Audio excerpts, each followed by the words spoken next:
My name is Tim Hart Anderson. I'm the senior minister at Westminster Presbyterian Church, located on Nicollet Mall in beautiful downtown Minneapolis, and moderator of the forum. It's my pleasure to introduce today's speaker.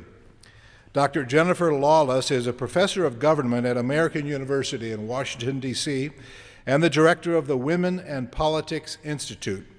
She describes herself this way: I'm a 40-year-old self-avowed political junkie.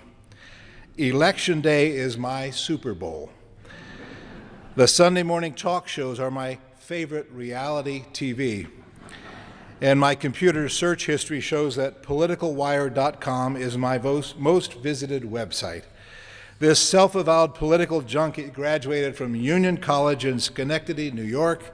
She has a BA in political science. She then earned her MA and Ph.D. in political science from Stanford University. With funding from the National Science Foundation, she has conducted extensive research on electoral politics, focusing on political ambition, representation, and gender in the electoral process. She's a nationally recognized expert on women and politics and the co-author of the book, It Still Takes a Candidate: Why Women Don't Run for Office. Her latest book, with co-author Richard Fox, is the focus of today's presentation, Running from Office: Why Young Americans Are Turned Off to Politics. Ladies and gentlemen, please join me in welcoming to the Westminster Town Hall Forum, Dr. Jennifer Lawless. You all right? Nope. Okay. Thank you. Cockroaches, head lice, colonoscopies, used car salesmen, traffic jams, root canals, and Donald Trump. What do all of these things have in common? They're far more popular than the United States Congress. It's true. In head-to-head matchups, a national random sample of Americans said that they find the charming things that I just mentioned far more appealing than their representatives in Washington, D.C. Now, the House and Senate might take solace in knowing that they rated a little bit higher than playground bullies, North Korea, and meth labs. But to be perfectly honest, the margins were quite close. It's not just cute little polls that find this to be the case, though. The political climate has culminated in the most negative attitudes toward Congress that we've ever seen. The advent of modern polling doesn't even know what to do with these numbers. Not 1 in 5 voters trusts the government to do what's right. Congressional approval hovers at around 10%, and Senator John McCain even joked that Congress is down to paid staffers and blood relatives approving of the job they do. For decades, pollsters have also found that although people have never been in love with Congress, they at least support their own incumbents. But in 2014, that ironclad reality was turned on its head too. Last year, 60% of voters said that they supported replacing the entire Congress, including their own incumbent. And roughly half of people said that if we were to replace the entire Congress with random people walking down the street, they would probably do a better job. It's hard to find any evidence of people that think Washington is doing what's right now. So what are the consequences of a political system that's held in such low regard? What are the implications for democracy when politicians are viewed as so ineffective and our political system so dysfunctional? How does this bode for the future of a democracy? And what does it mean for future generations? Well, in a nutshell, I'm going to argue that Washington's dreadful performance over the past 2 decades has taken a toll on young Americans who have come to know politics through this spectacle. They see politics and politicians as pointless and unpleasant. They see leaders as corrupt and selfish, and they have no interest in entering the political arena ever. But before I lay out this argument, provide evidence for it, and at least speculate as to how we might be able to change this, I feel like I have to come clean about something. It's true, I am a political junkie, but it's even worse than that. As a 2-year-old, I was, according to my parents, quite obsessed with Jimmy Carter. I loved his name, I was completely enamored by his responsibilities, and I very much worried for his legacy, insofar as any toddler could. By the time Carter left the White House, devastated as I was, my political interest remained intact. I sat mesmerized in front of the television in 1980 when the Iran hostage crisis came to a close and the freed Americans disembarked at Andrews Air Force Base. At age 9, I enthusiastically pulled the lever in the 1984 presidential election when my mother let me go into the voting booth with her. At age 12, I faced a very difficult summer vacation. I had to decide whether to hang out with my friends or watch the Iran-Contra hearings. I should admit that I probably spent more time that summer with Oliver North, Fawn Hall, and John Poindexter than anyone else. By the time I was a junior in high school, I knew my way around a Senate Judiciary Committee hearing like nobody's business. I can still recite several of the questions targeted at Anita Hill. And in January of 1996, when my college roommate came home very upset about a breakup with a boyfriend, I told her that I'd be more than happy to discuss it when Bill Clinton finished delivering the State of the Union address. And so growing up in a very politicized household where it was always impressed upon me that it was vital to stay abreast of current events in government, it was no surprise that I became a political science major. It was no surprise that I got a Ph.D. in political science. And frankly, it was no surprise that I would actually run for office. I might not have envisioned taking on a popular incumbent at a time when I was a professor at Brown and had not yet received tenure, but there was no question that it was something I would ultimately do. And I was proud to do it. I've always thought that government was an effective way to solve problems, that people who run for office actually have good intentions, that a political career is noble, and that there could be little as satisfying than hearing and then heeding a call to public service. So it's from that orientation that both Richard Fox and I wrote this book, and I think that's also why we're both so disheartened by our results. In Running from Office, Why Young Americans Are Turned Off to Politics, we present the results of a national survey we conducted of several thousand 13 to 25-year-olds. We asked them about their attitudes toward politics and current events, their career aspirations, and their political ambition. And what did we find? We found that 89% of them, 89%, had already unequivocally written off the idea of ever running for office.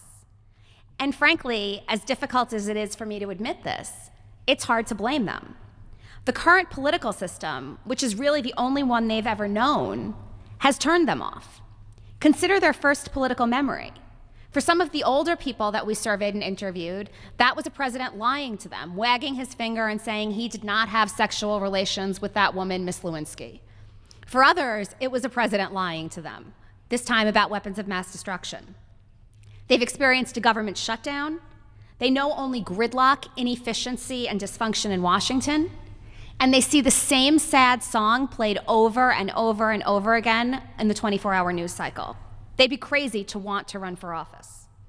So how do we arrive at this conclusion, and perhaps more importantly, what can we do about it? That's what I'd like to spend the next 15 minutes or so talking about. So let me just begin with a very sad state of affairs. I should let you know that I am an incredible pessimist. The glass is always entirely empty, so you should take my remarks from the vein in which I give them. Okay, so in October of 2012, right in the heat of the presidential election, we conducted a national survey of 4,200 high school and college students. So these were young people around the country. We asked them about their political attitudes and aspirations. The following summer, we did hour-long phone interviews with a random sample of 115 of them. And what I'm going to demonstrate to you is that no matter how we ask the question and no matter how we analyze the data, the story is the same.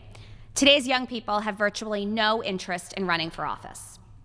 So we began by asking, have you ever thought that someday when you're older, you might be interested in running for office? 89% said no. 11% said it was something that had at least occurred to them from time to time. We said, okay, even if it's never occurred to you, think about it right now. Would you consider running for office in the future? 93% said no. We then thought, okay, this is a problem, but it's because these are abstract questions that we're asking. So we presented young people with a couple of scenarios. First, we said to them, if the following jobs all paid the same amount of money, which would you most like to be? And they could choose among a business owner, a teacher, a mayor of their town, or a salesperson. Mayor of their town came in a distant third, almost tied with salesperson.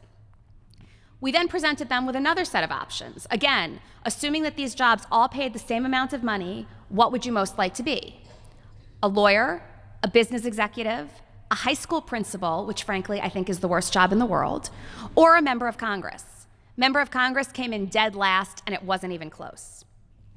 And then we asked them about 20 different jobs, from lawyer to teacher to journalist to doctor to nurse to electrician. We presented them with a list of 20 jobs that included 3 political positions.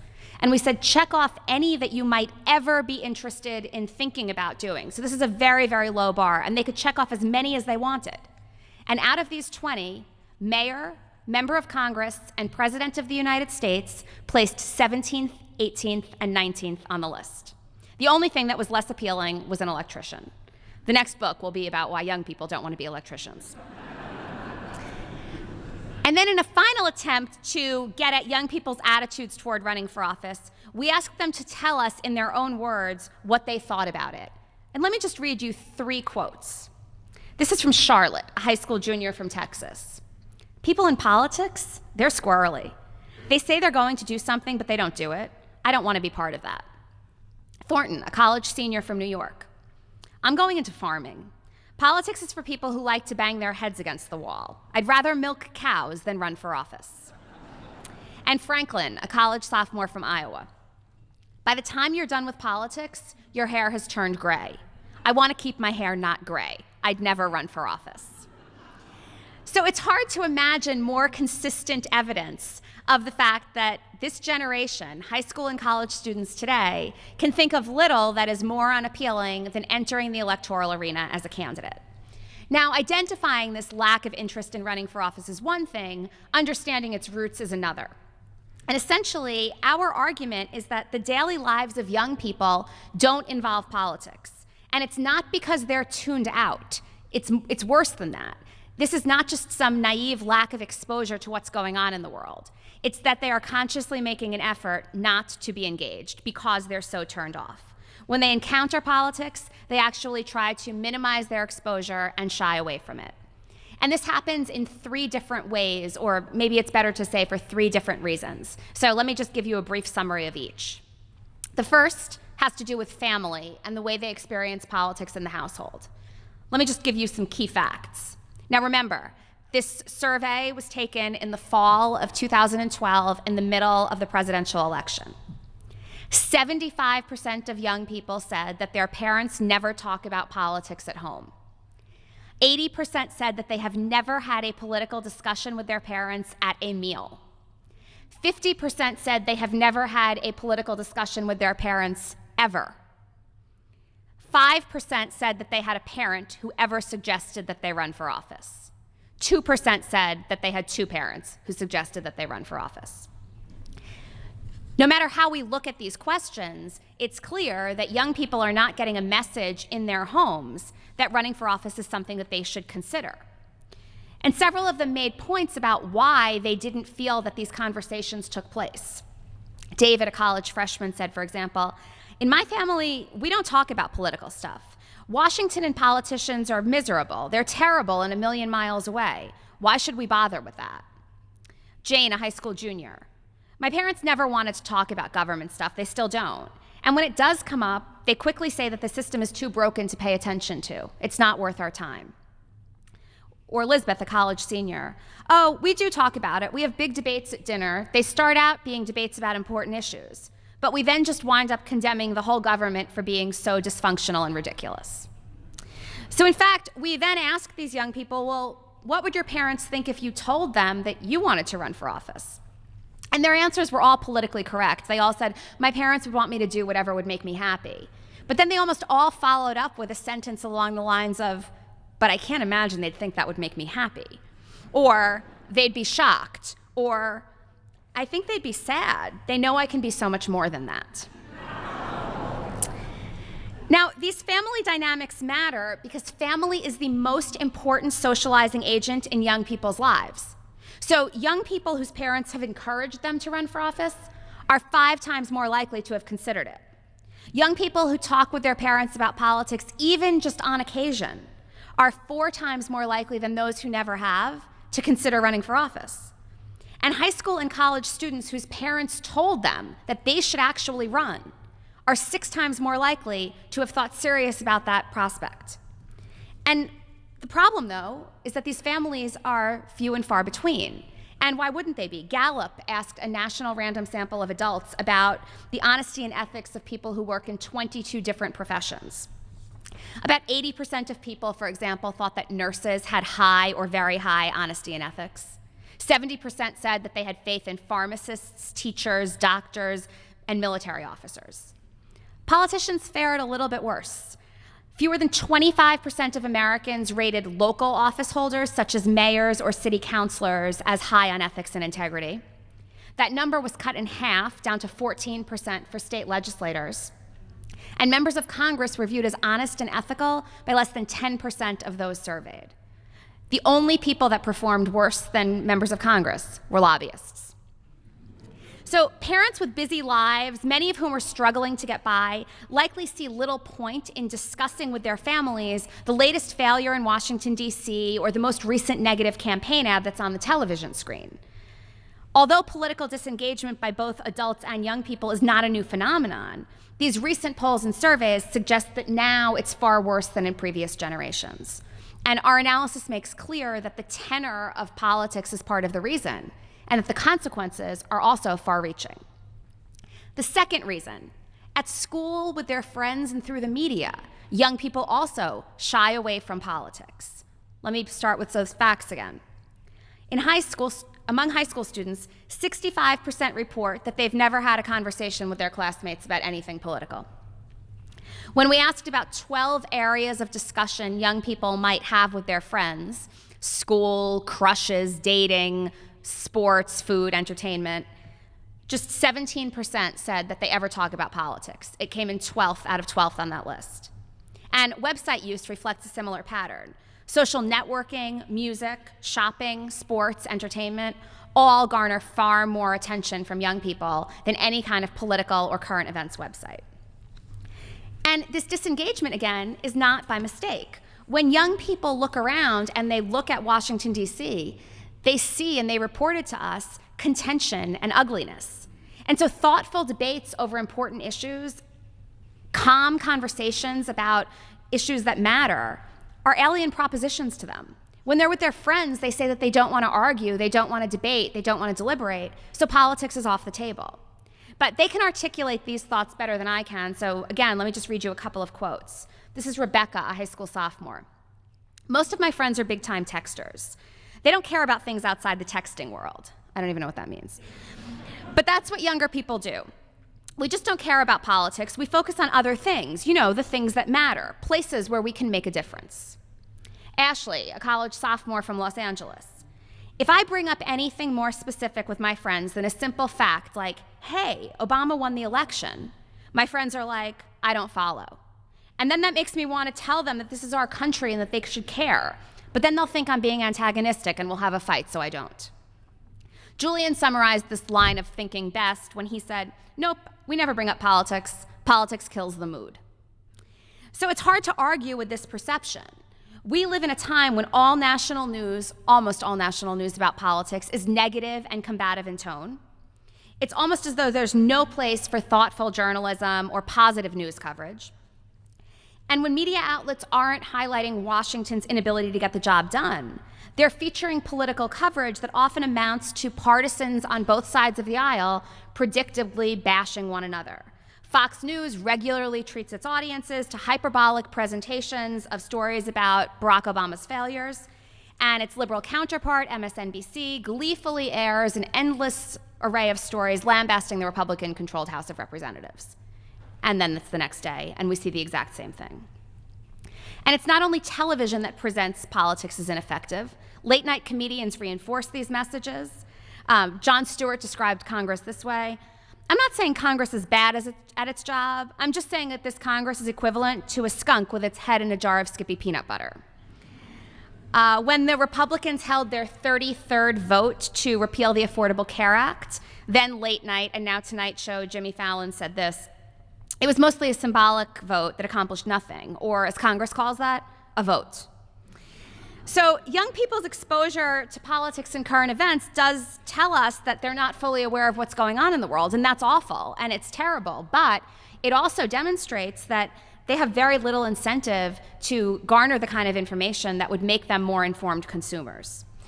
Again, though, those few young people who do talk about politics with their friends, who do surf the web and find political websites, who do follow news regularly, are on average about 6 times more likely to say that they might be interested in running for office. And then the third basic reason that young people move away from politics is because of the politicians. In general, yuck is the word that kept coming up over and over and over again. Again, the facts. 6 out of 7 high school and college students do not think that politicians are at all interested in helping people. 4 out of 5 do not think that they are smart or hardworking. And young people were far more likely to describe politicians as dishonest than honest, corrupt than good-natured, and selfish than selfless. And in the open-ended responses from our surveys and our interviews, this sentiment came out very, very quickly. Some of their perceptions were actually amusingly inaccurate. So one young man, for example, said that he was concerned about the people on Capitol Hill. From what I understand, he told us, most members of Congress have a criminal record. Another bemoaned the fact that most members of Congress have been there for more than 50 years. He thinks it's time for some change. But more prevalent than these factually inaccurate statements were general sentiments where young people think of politicians as self-interested liars who are further corrupted by the system. Most politicians are hypocrites, said a college sophomore. They're two-faced. They say one thing to get elected, and then they turn around and do what's best in their own interest. They seem like they're usually out for themselves. Politicians have to lie all the time. That's just what politicians do. Politicians suck. In my opinion, I don't know how to put it exactly. Well, yes, I do. Politicians are just liars. Sometimes it sounds like they're lying all the time. Politicians, it's not good. The people themselves probably started out good at the beginning, but then they had to sell out if they wanted to get anything done, and then they don't seem so good anymore. So today's young people can't imagine entering a system like that and adopting the traits that they perceive as necessary to thrive in it. And many of today's high-profile politicians give them good reason to think this. Now, if we had all day, I could chronicle all of the examples of lying and adultery that I'm completely obsessed with in Congress and on Capitol Hill, and I could provide you with those salacious details. But it's not only scandals and adultery that are the problem here. Consider Representative Steve King. So he's a Republican from Iowa. He dug his heels in over immigration and in Congress challenged Democratic Senator, U.S. Senator Chuck Schumer to a duel over who really has the xenophobia. Senate Majority Leader Harry Reid, frustrated by the millions of dollars that the Koch brothers have poured into elections, resorted to ad hominem attacks on the Senate floor and called the pair as un-American as you can get. Ted Cruz epitomized the unwillingness to compromise by shutting down the government just because he could, even though many of his Republican colleagues said they were concerned because they had no plan to reopen the government.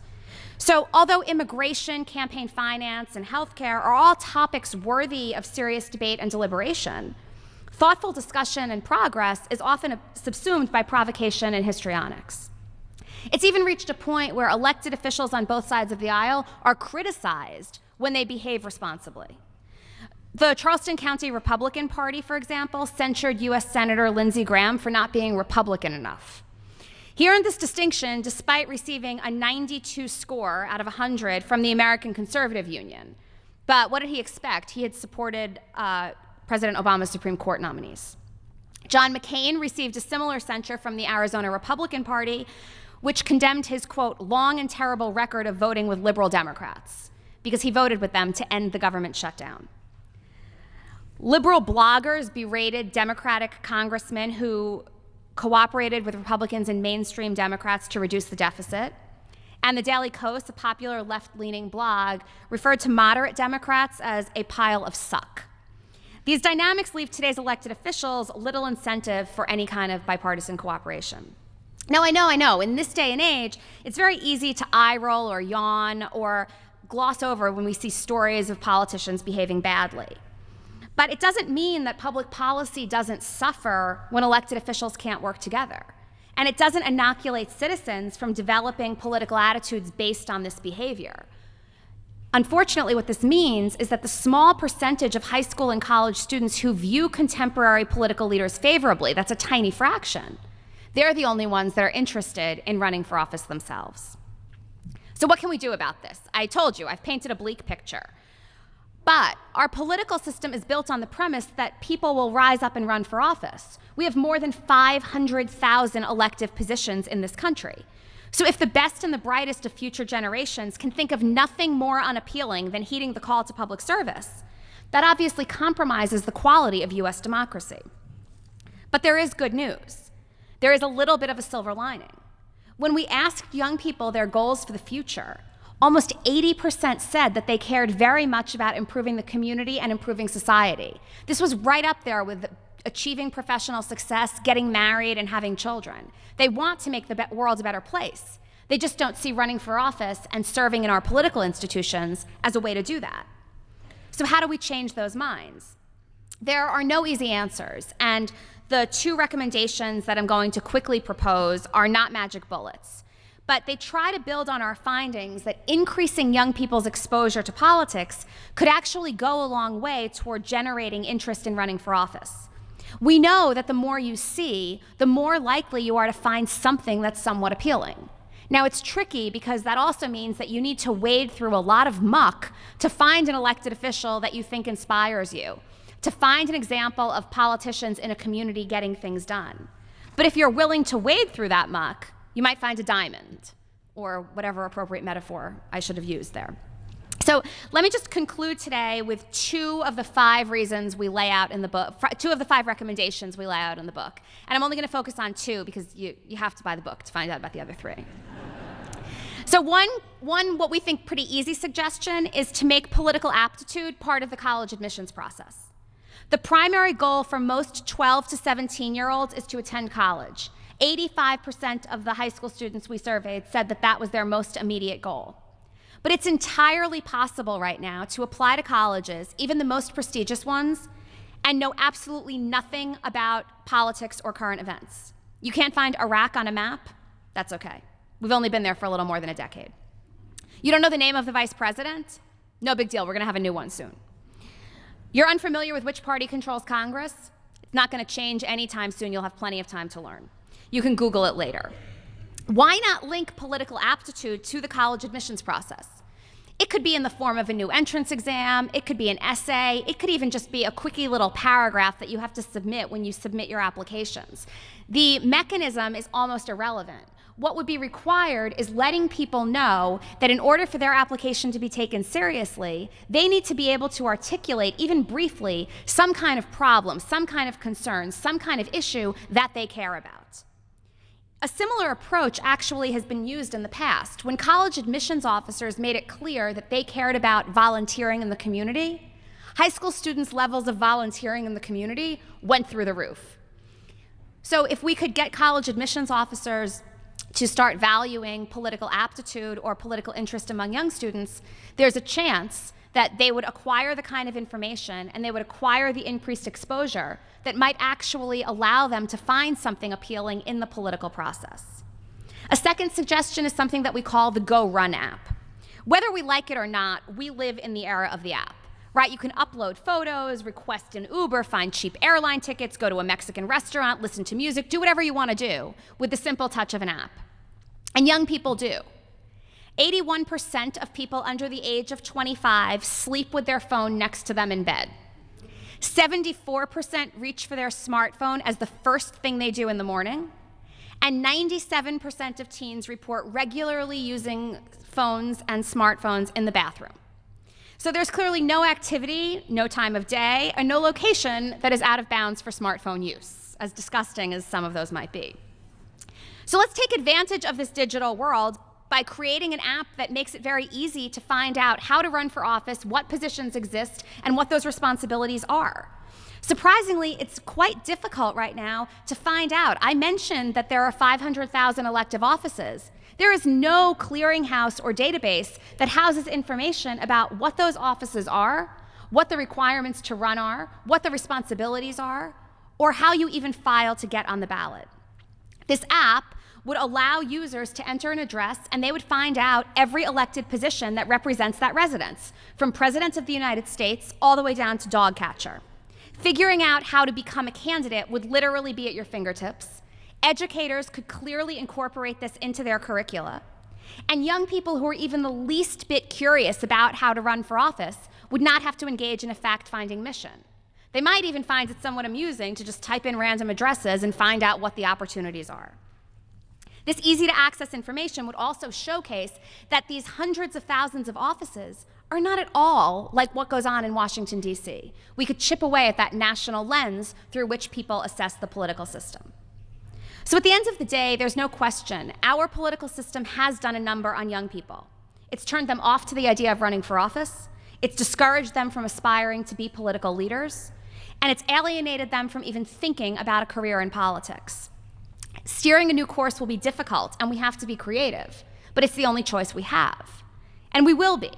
But I would be remiss not also to implore politicians to think seriously about the way that they do business. When our elected officials cheer failed policies, shut down the government, accuse their opponents of trying to destroy the country, and refuse to do their jobs, they engage in more than hyperbole. They damage more than the public's short-term trust in government. They undermine, in the long term, the future generation's interest and faith in the system and their aspirations to be part of it. They make it less likely, in other words, that parents will drill politicians' names into their toddlers' heads, that those toddlers will become politically interested teenagers, politically active young adults, and middle-aged political candidates. People always ask me if I'm happy that I lost my election. Do I feel like I dodged a bullet? Why would I want to be in Washington? I can honestly tell you that there is nothing I would rather be than in Washington. Oh, except here with you right now, of course. There was no bullet to dodge. I still think that politics is noble. I still think that heeding that call to public service is the best thing that we can do. The goal for the future is to make sure that I'm not the anomaly. Thank you.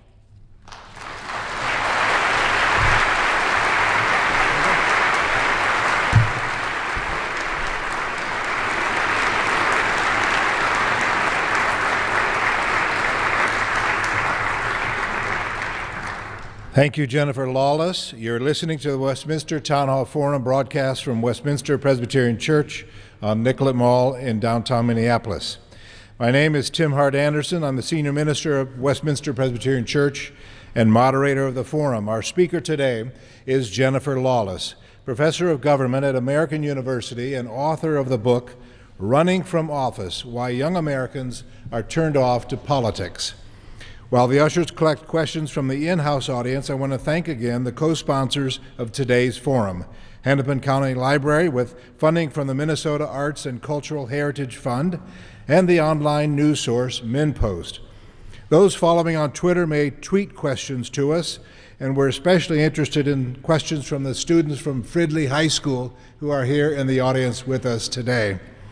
I'd like to invite the radio audience to join us at Westminster Church for our next forum on Thursday, November 19 at noon, when foreign policy expert Andrew Bacevich will explore the topic, The Indispensable Nation, America and the Middle East. Our events are free and open to all, and further information can be found at our website, westminsterforum.org. And now, Dr. Lawless, if you would return to the pulpit, I will present the questions from our audience. First question has to do with slicing the data that you've received. Do you see any variation from, say, white students and students of color in the material that you've looked up? All of the data that I gave you obviously were at the aggregate level, and there was some variation. White students were actually a little bit less likely than African Americans and Latinos to say that they were interested in running for office. Christian evangelicals were a little bit more likely to say that they were interested. And among the college students, women were less likely than men to say that they were interested. And although this variation is important, it's still hovering around this general 90% baseline of no interest whatsoever. So it's not like these results are being driven by one small group of people that are particularly turned off. North or south, east or west, high school or college, men or women, cross-race, cross-ethnicity, across religious affiliation, young people are turned off to politics. Many of us have been watching the debates in the primaries for both Republican and Democrat presidential candidates. Do you think those debates are doing much to change the attitude of young people toward politics? And can you be specific?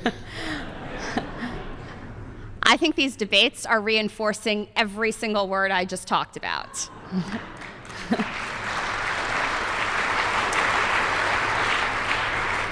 Last night, after the CNBC debate, CNN put together a reel of the highlights from the debate. And that reel included absolutely nothing about substance, absolutely nothing about success, absolutely nothing about getting things done. It was the most amusing barbs and aha moments from the debate. I will say that it's difficult because in some ways, this is what viewers want. We can blame the media and we can blame some of these debate moderators, but the ratings have been through the roof this time around.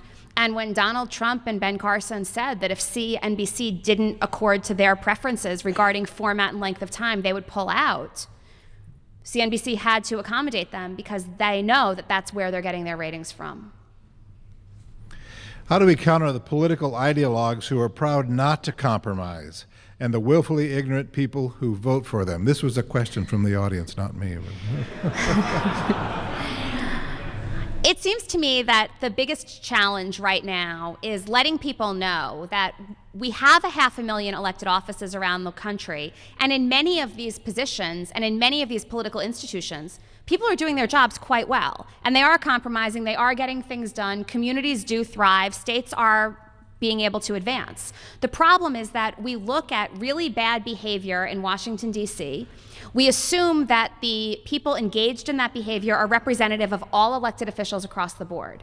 And that becomes the lens through which we assess government and politics. And so I think one of the best ways to chip away at the idea that doing nothing is in fact a legitimate method to govern is to highlight some examples at the state and local levels where people do come together.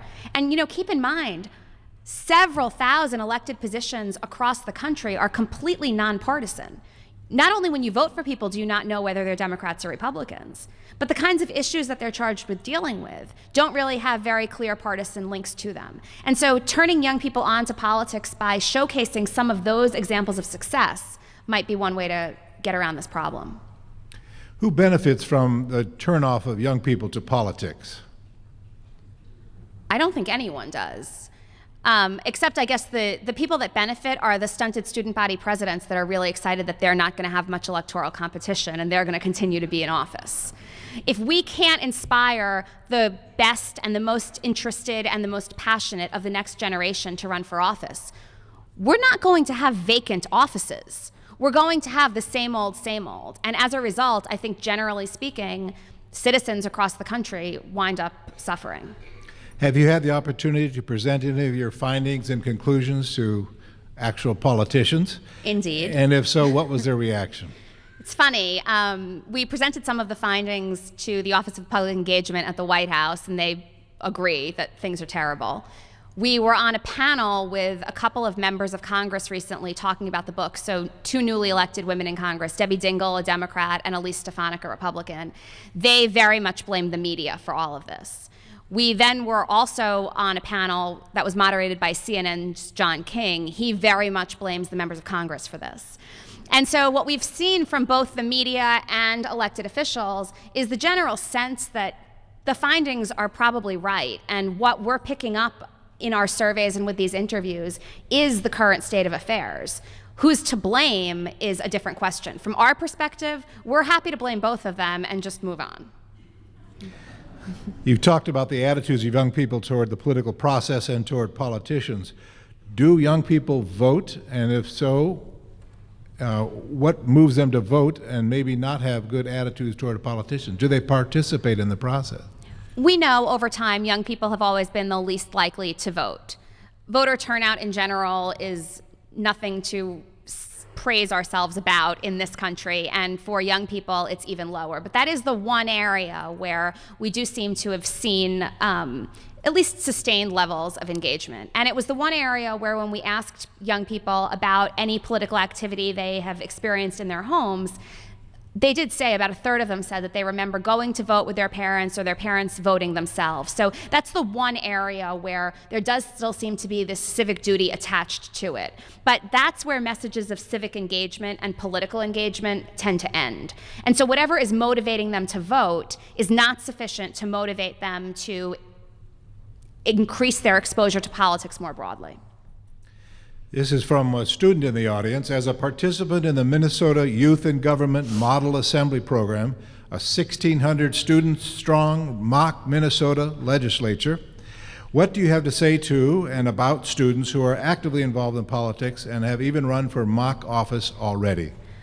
That's the best thing that you can possibly do. So we know that if you are involved in political extracurricular activities, either in high school or college, you're far more likely to develop the political bug and sustain it through life.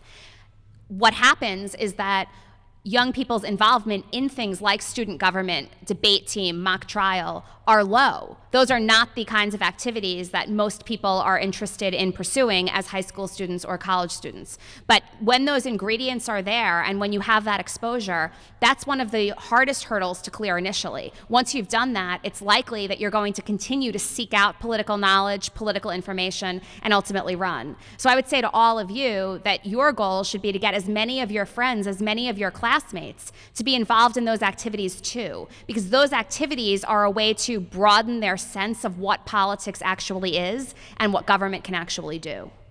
Another question from a student in the audience. You addressed encouragement of interest in politics in the home. What can be done in schools to encourage interest? When I had mentioned that almost no parents regularly sustained encouragement among their children to run, the parent numbers were actually the highest. Teachers, coaches, and other mentors are even less likely to encourage their best and brightest students to run for office, in part because it's not a noble profession. So if you think these kids have the opportunity to really achieve, you're going to think about directing them into places where they might actually achieve. The best thing that we can do is encourage teachers and encourage coaches and mentors to start thinking about politics and to start thinking about electoral office as a path that should at least be on the radar screen in the future. Because if you receive that encouragement to run, it doesn't matter the source. That plants the seed, and it's something that you think about later in life. We have several questions coming in through the internet, focusing on the costs of running a political campaign. Is that turning off young people? Did the decision of Citizens United make a difference to them? You know, I wish it did, because that would suggest that they knew what Citizens United was. You know, a lot of adults that have previously been politically interested say that the fact that the typical congressional race now costs well over $1 million, or that super PACs have invaded our political process, makes them decide they're not going to throw their hat into the ring. The young people that we surveyed and interviewed were not thinking about the nuts and bolts involved in a campaign. They weren't thinking about the rigors of withstanding, you know, an 18-month race or taking on an incumbent or anything like that. They just had this knee-jerk, visceral, blech reaction to the idea of being involved in politics. And so it's not like there's any public policy that's keeping them out. It's the general way that business is conducted. Is there a country that the U.S. should look to for effective ways to engage voters, especially young voters? You know, political cultures vary so much. We're never going to be a country that has mandatory voting, right? We're never going to send people fines because they didn't show up and vote on Election Day. But what we can do is try and incentivize political interest. That's why linking it to the college admissions process is one particular way. But as long as we have this very pull yourself up by your bootstraps individualism underlying our political culture, it's difficult to come up with any kind of national move. The other thing that I should note is that young people being turned off to politics, even if it's disheartening, it's totally fine for all of the incumbents that keep getting reelected. So there are also strange incentives here. They don't want to do anything that's going to fundamentally change the system and potentially mitigate their likelihood of success. Historically, young people have been the very involved campaign workers in a political campaign. If they're not involved now, who is running these campaigns? So they're involved. They're the 11%. right? And so we're always going to be able to identify and find some anomalies, some people that are really political junkies, some people that rally behind a candidate that are willing to knock on doors. The problem is that group of people, that tenth of the young people that are out there, are not necessarily representative of the rest of the country, and they're also such a small sliver, it suggests that 9 out of 10 people feel sufficiently disengaged that they don't want to play an active role. So it's not about worrying that candidates won't have people knocking on doors for them. It's about broadening and casting a wider net to ensure that people from all different backgrounds feel that they can engage their government. The narrative that emerged around the first Obama campaign is that young people were suddenly newly energized in the political process. Is that true, and what happened to that if it is? So that died. So there didn't seem to be much staying power, and it's not that surprising, right? It's unlikely. That's a very, very high bar to place on one person, right? Barack Obama single-handedly is supposed to change, 25 years of congressional dysfunction and socialized patterns that suggest that young people have no interest in politics. So he was able to energize them around that particular election. But unless there are consistent messages beyond Election Day that suggest that remaining engaged is vital, useful, and beneficial, they're not going to stay. A number of questions coming forward about where young people tend to get their news these days. This one from a student. As a student, I'm much more willing to get my political information from a comedy show than C-SPAN, thinking of the Colbert Report or the Daily Show. How would you recommend changing the presentation of information to us to involve us more? Do these shows do damage to young people in terms of the political process? So the shows actually don't do damage. We asked people how often or how regularly do you watch The Daily Show and The Colbert Report. Only about 13% of people said that they watched it even on occasion. So the young people that are watching these shows are not typical. But exposure to politics even on those shows makes you more likely to say you're interested in running for office. Because even though they're satire, and even though Jon Stewart in particular would criticize and highlight all of the problems, there was also this pretty optimistic underpinning, which was that government has the capacity to do better, and with better people in there might be success. So if we could get everybody to watch those shows, I wouldn't be concerned. It's the same thing people often ask, well, don't you think that shows like House of Cards or Veep are what's turning people off? No, if you can follow House of Cards, you're already very turned on. Is it possible the barrage of polls and poll results quoted daily feed into the negative attitude toward politics? Is this a kind of self-fulfilling prophecy? I think so. As long as the conversation is always about who's up and who's down, who's ahead, who gained, who lost, and there's, I should just say as a political scientist, zero attention whatsoever to the margin of error, so you see that things are changing when actually nothing is actually changing, it reinforces the idea that this is just a game and that this has nothing to do with substance, it has nothing to do with solving problems. Again, it's tricky because you, as a candidate, want to raise money, and one of the best things that you can do to motivate donors is to highlight that you're ahead in the polls, because everybody wants to support a winner. And so there are all of these different interdependent actors that have to kind of come together and push for a new kind of politics, and it's very tricky to figure out how to incentivize that. You have run for Congress, or at least in a primary, and said that it was one of the best experiences of your life.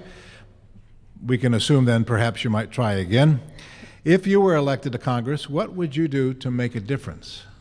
Well, I mean, let's be careful here. I don't know one person. No, I'm kidding.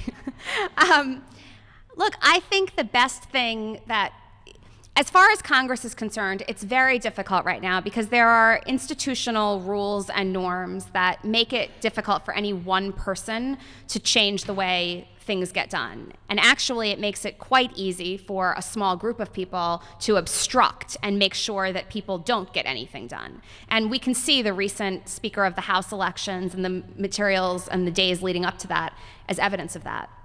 But I think one of the most important things to do is to actually do what you want and vote your interests and vote your constituents' interests. And to do it in a way where you actually have a general belief in the importance of compromise. And that second piece is the most important thing. It's totally fine to run a campaign as an ideologue. It's totally fine to believe all of those things. But at the end of the day, there are 435 members of the House of Representatives. And either everyone can move a little and maybe something can get done, or everybody can dig in their heels and nothing will get done.